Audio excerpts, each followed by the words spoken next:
Parents, welcome back. We have a segment today I'm really excited about, and I'm excited about it for two different reasons. One, because I think it's a great topic. We're talking about promoting independence and responsibility. But the good part is, I got my good friend here, Javier Sanchez, and we have been friends for a long time, have done a bunch of different projects together. And I think if I have anybody on this show, it's going to be Javier because he has great answers and I want to put him on the spot. He is a fantastic guy. So there'll be a way to get in touch with him afterwards and all that if you have additional questions. But Javier, thanks so much for taking time out of your day to be with us, man. Sure, man. I love it. I love getting the whatever it takes for me to get to hang out with you. I'm on board. So Good. Well, thanks, man. I feel the same way. So Javier, we're covering a big topic today, and it's promoting independence and responsibility. Wow. And again, this is for kids that are going from 8th grade into high school. So they're going from this tiny little pond where everything's friendly, people walk by and throw bread in there and the fish get to eat, to this big, huge pond where there's probably a couple of bears in there and, they're getting hunted down. So it's going to be a whole different life, and parents need to be ready to make these changes, especially, working and being with their kids and how all of that works. So we got three great questions today. We did a little survey with some parents. And question number one that Kenny and I floated to the top was, what are some practical ways parents can help their children build self-esteem skills? And, I think sometimes we make fun of that word self-esteem, but it really helps us to propel into the future and make some good choices and just, things that kids feel confident in. And I think when they're confident in something, they don't get swayed around so much by all the different things that are taking place out there. So big question, Javier. Sure. How would you tackle that question? Now, I would say there's a formula for self-esteem, helping a young person develop a strong self-esteem: connection, competency, and contribution. Connection to others makes us feel good about ourselves. Connection to, whether it's positive peers, positive adults, positive programs, a higher power, higher calling, higher purpose, whatever that is. Connection makes us feel better about ourselves. Competency. When we feel like we have a skill set that we're working on and getting better at, whether it's athletics or whether it's art or whether it's, academics, some kind of skill set that we're growing and developing in. Competence breeds confidence. Mm-hmm. And then when we're able to apply that skill set to the people we're connected to, like add value to our village, that takes our self-esteem to a whole nother level. I'll give you a real quick example. I used to work for a program called Youth to Youth, and Youth to Youth is positive teens coming together to do positive things. We had a kid in our program named Clyde, and a lot of the stuff that Youth to Youth does is very performative, like doing skits and energizers and puppet shows and doing all kind of things like that in the schools. Clyde wasn't into anything like that. He didn't want to be on stage, didn't want to be the center of attention. Right. But that's part of the program. We wanted to keep him connected. And so we had to figure out something. He didn't want to do puppet shows. So we had the conversation, like, what if we had Clyde? We found out Clyde liked to do like woodwork stuff. Somebody said at one of our staff meetings, he's like, let's have Clyde build us a new puppet show stage. And somebody else said, well, we don't need a new puppet show stage. And then the other person was like, well, so what? If it connects Clyde to what we're doing here and gives him a sense of purpose, that'll make him feel good. You know what I'm saying? And not that he's a master carpenter, we got to help him do it, but build that competency. And now he's making a contribution or adding value to the village. And they asked him, hey, you want to build a puppet show stage? Absolutely. Yeah. And you saw him light up and come out of his shell a little bit more. And it kind of eased him into some of the other things we were doing, but that was the window or the door into that. And you saw his level of confidence go up into self-esteem, connection, competency, contribution. Right. I love that. I'm going to make sure that that's titled underneath here. And I see that so much because like with my kids, we tried so many different things. I know one year he was in rollerblading hockey and then drums and then guitar and all. And I wanted him to try all these different things to find out what he was really good at. Mm-hmm. And, my son ended up, my daughter as well, ended up doing things that they had to test out all this other stuff.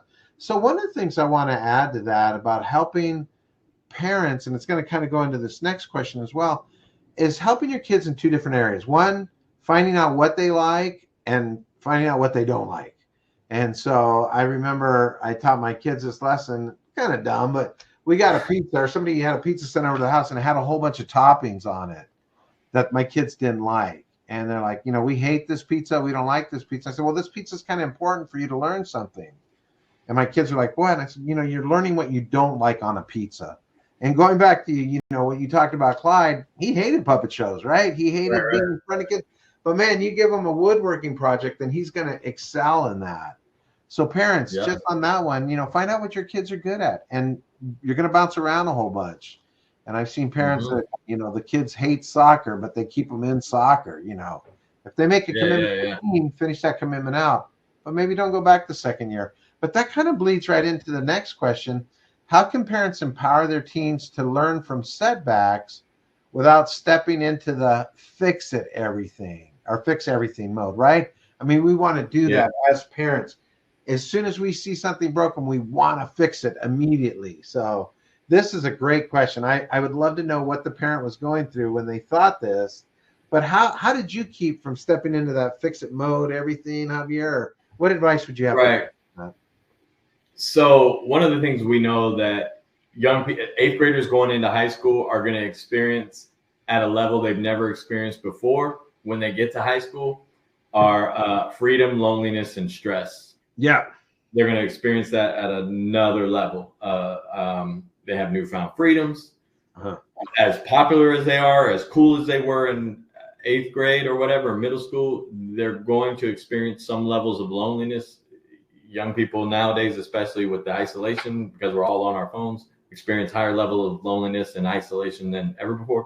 And then stress over work, stress over school, stress over sports, stress over relationships, stress over all these things, freedom, loneliness, and stress. And so teaching them how to manage their freedom, loneliness, and stress in positive and productive ways. And it's strategizing and creating a plan. Yeah. And so the plan that we came up with for how to manage your freedom, loneliness, and stress is simple. I mean, people, places, and things. Who are the people you're connected to? Where are the places you can go? What are the things that you can do that can help you manage that newfound freedom? And then that's having the conversation as a parent with your kids of clear expectations. These are behaviors and things that are acceptable, and these are behaviors and expectations that are unacceptable. Behaviors and things that are unacceptable. So if these are the acceptable behaviors, okay, where can I go? Who can I connect to? And what can I do that meets that expectation? Right. But also, lonely or stress, the same thing. Yeah. Right now, I want parents to rewind this a little bit and go back because there's so much in there, Javier, talking about, freedom, loneliness, and stress. Those are the three big that are going to hit kids when they get into high school. One of the things I think about, empowering their teens to learn from setbacks and not always trying to fix it is let them feel that setback, and let them kind of, I don't want to say wallow in it, but man, try to absorb as much as you possibly can out of that setback, because life is about setbacks. Life is about losing things and gaining things. And one of the things that I talk about that our brain does is it gets in these ruts all the time. You ever been with a friend, Javier, and you're going to your favorite restaurant? And I know parents always laugh at this, but have you ever looked at your best friend or said something like, you know what, I'm going to try to eat something different tonight, right? When you get there, and then you get there and you look at the menu and you order the same thing, right? That's because your brain got stuck in that rut. And, I go to restaurants now, and there's one not too far from here. I don't even know why they hand me a menu, right? They have like 40 things on there, but I'm only going to eat one, and that's what I'm going there for, because my brain is stuck in that mode. So what's important for kids when they have a setback is not to immediately fix it and eliminate that pain. And we had talked about this in another podcast about preparing the kid for the road and not the road for the kid, but help them walk through that setback. How does this feel? How can next time maybe we can avoid this? What are some things we could do that would be different? So asking a lot of questions on all of that to find out what those setbacks are. And this last question we have is, what role does parenting what role does what role does parental modeling play in teaching independence and responsibility? So, man, we have some parents out there that got some really big questions. And yeah, I love this one. So did you get that, Javier? What role does parent modeling play? Yeah, I mean, it's to me, it's everything. Like they're watching us and model the behavior you expect to see from your children. Right. And one of the things that they're really paying attention to is how we respond to adversity. Right? They're really watching and seeing like how we respond when things go different than what we'd expected or different than how they've done in the past. And so I would suggest humbly that one of the behaviors that we should be extremely intentional about modeling is healthy response to struggle and stress. Right. Because that to me, that's top priority. And so got to live it to give it. If we expect them to be doing going through life and reacting and responding to life in certain ways, we have to be demonstrating that. Just like you said, I think in one of your podcasts, do as I say, not as I do. We know that's that doesn't work. And so they hear what we say, but more importantly, they see what we do. Yeah. Yeah, that is so true. Modeling. And I think about like with my kids, some of the things that I did, and then down the road, you're like, oh my gosh, where they got that from me, And so I know it's been kind of funny lately. My son's been hacking on me a little bit, and like we'll get into these little things and we'll go back and forth. And man, he hits me with some zingers sometimes that are really good. And I always try to play it off like, where did you learn that from? And he gives me that look like, from you, Dad. You did all these kind of things, And so sometimes I just look at my son and my daughter and I see my words coming out of their mouth. And I didn't even realize that I was modeling this behavior, and one of the things that we really modeled with our kids, one of the things that I really tried to have them do is face difficult situations. And so, they have gone through some very difficult situations. And instead of running away from it, or trying to hide from it because it eventually catches up with you, is just turn around and face it and go, you know what, this is the situation that I'm in. Let me see how I can get out of that. And it kind of goes back a little bit to my, I don't think she'll care me talking about, but just my daughter's school loans. And she just kept putting them off and wouldn't face it. And eventually one day I caught up to her, and I said, honey, you can't live life that way. You got to face this and know that, all right, you're in a jam, and how are you going to get out of this jam? And so for parents, if your child, has some kind of just how you're going to help your kids is by them watching you and modeling that kind of behavior. So one of my you and I are both stand-up comics, and I remember not the first time, but the worst time I got booed off a stage. It was in New York City, and I really had never been booed off. I performed stand-up comedy, and it was met with overwhelming indifference. Yes. That's more of the. I don't know what you're talking about, man. So right. This time in particular, I did get booed off the stage. I was supposed to be doing like 20 minutes. I ended up doing like 3. And it was a wrap. Like I was supposed to do a Saturday, Sunday show, and it was the Saturday show, and I was paid to be there.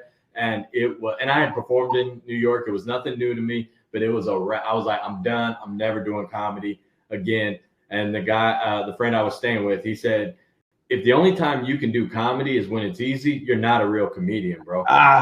Man. And he's like, and what I took from that was there's no growth in giving up. Like when life is going to come at you sideways. And if the only time you can do life is when it's easy, you're not really living. Like we build the most muscles through the struggle.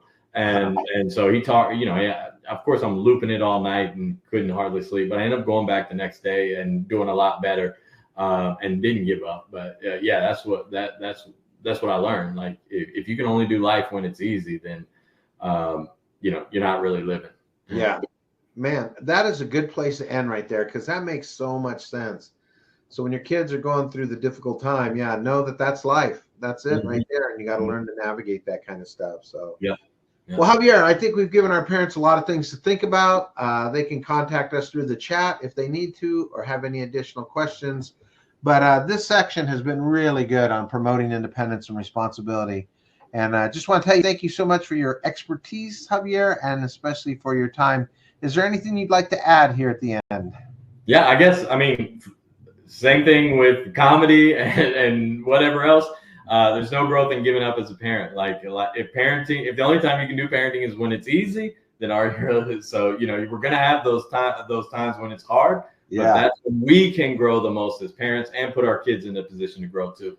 Yeah, because our whole goal is to get them to be, adults out there living their best life and doing good stuff. So, yeah. All right, Javier, thank you so much for your time, man. Really appreciate it. We'll talk to you later, buddy. Take care, bro.